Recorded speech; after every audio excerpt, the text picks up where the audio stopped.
ঢিল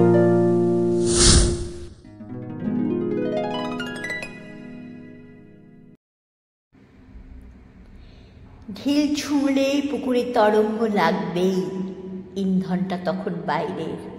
ঠিক তেমনই দেশ জুড়ে আগুন লাগলে পরেও যদি ভাবি ইন্ধনটা নিছকই বাইরের, অঙ্কটা মিলবেই বলা যাবে না।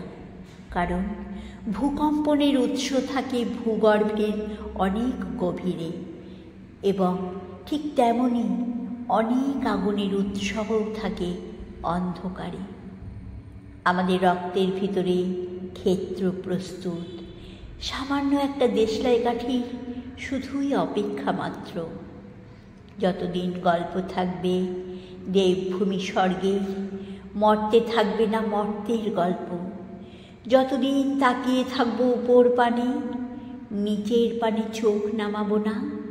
যতদিন বুকে পাথর ভাঙবে ত্রাস, ঠিক ততদিন স্বর্গ থাকবে এবং ছেঁড়াছিঁড়িও থাকবে বানানো গল্প নিয়ে। তেমনি ব্যবধানও থাকবে আসমানে জমিনে। সম্মুখে যতই হাসি না কেন দন্ত বিকশিত হাসি, বিষ দাঁত রেখেই হাসব।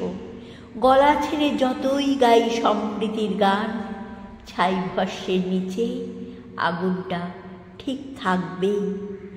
যতদিন ডানার নিচে গুটিয়ে থাকব, ডানায় আকাশের রং মাখব না, সাগরের গান কানে শুনব না, অচলায়তনের প্রাকারের উচ্চতা কেবলই বাড়াবো।